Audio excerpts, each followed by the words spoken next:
بتاع المصانع والشركات، المقرمش الدهبي اللي لما تجربيه مش هتبطلي تعمليه بنفس الطريقة. والله بجد احتار، هو ده انتوا اللي عاملينه ولا شارينه جاهز؟ يا جماعة احنا بنشتريش حاجة جاهزة، كل حاجة بنعملها بإيدينا علشان خاطر تطلع زي الجاهزة وأحسن كمان. هنصلي على الرسول صلى الله عليه وسلم ونقول اللهم بارك. وتعالوا بقى نشوف صوابع الستريبس الذهبي الخطيرة اللي مقرمشة من بره ومن جوه طرية كده، وبصوا يا سيدي يا سيدي. يلا بينا على طول نشوف الطريقة والمكونات. يا رب النهاردة الحلقة تعجبكم. أول حاجة هتطلبيها من عند بتاع الفراخ إنه يسيب لك الصدر كتلة واحدة زي ما هو، وانت تقطعي براحتك وبمزاجك. احنا معانا هنا اللهم بارك 12 كيلو من صدور الفراخ، الكتل بالشكل ده، واحنا هنقطعها بقى بمزاجنا. يعني طلعناها من الفريزر وسبناها بس فكت شوية صغيرين. عادي لو هتجيبيها طازة أو فريش، يعني في وقتها عادي هتقطعها بكل سهولة برضه، لأن الصوابع ما بتعوزش إن هي تتجمد ولا حاجة. المهم هنشيل القطعة بتاعة الموزة اللي هي بتكون في الصدر من تحت، دي قطعة لوحدها. وهبدأ آخد الصدر بقى كده إيه، أقطعه الصوابع بالشكل الجميل ده. اتحكمي في سمك الصابع زي ما تحبي، السمك اللي انتوا شايفينه قدامكم ده المظبوط. هقطع كل الكمية بنفس الطريقة. طبق فاضي واركني الصوابع الفراخ على جنب. بعد كده هتجهزي التتبيلة لكل كيلو من الفراخ، هياخد معلقة كبيرة ممسوحة من الملح، نص معلقة صغيرة من الفلفل الأسود، وكل حاجة هقولها بعد كده معلقة صغيرة توم باودر، بصل باودر، بابريكا مدخنة، ماجي باودر من عند العطار، وبهارات فراخ. تمام. ولو حباها باردة هتحط ربع معلقة صغيرة بس من الشطة تظبط الطعم. حباها حامية هتحطي نص معلقة صغيرة من الشطة. هتحطي كمان نص كوباية من الخل، وهتحطي 3 كوبايات من المية. وقلبي المكونات دي مع بعضها كويس جدا. قلبيهم تمام لحد لما تتأكدي ان المية داب فيها التوابل والملح.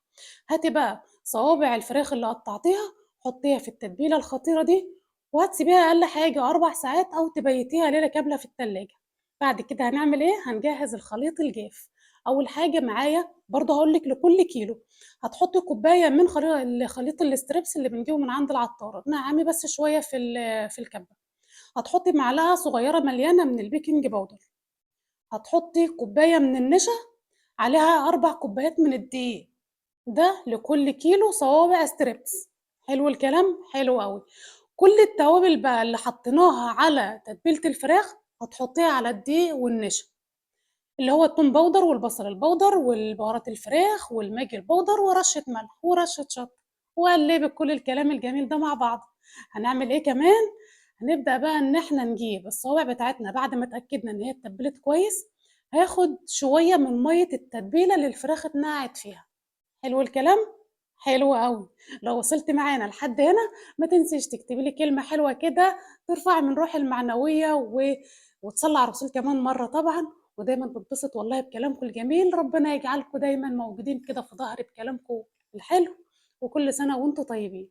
هتجيبي بقى يا ستي الصوابع بتاعة الاستريبس بعد ما اتبلت، قلّبيها في الخليط الجاف. قلّبي، قلّبي، قلّبي 11، 12، 13، 14 مرّة لحد لمّا تحسّي إن هي عملت غلاف خارجي لصابع الستريبس. طب هاعمل إيه تاني بعد كده؟ شُفتِ شوية المَيّة اللي إحنا صفيناهم من تتبيلة الفراخ؟ هتنزّلي فيها الصوابع. أيوه تاني، ما إحنا عايزينها تكون نفس الشكل اللي بنشتريه من برّه بالضبط.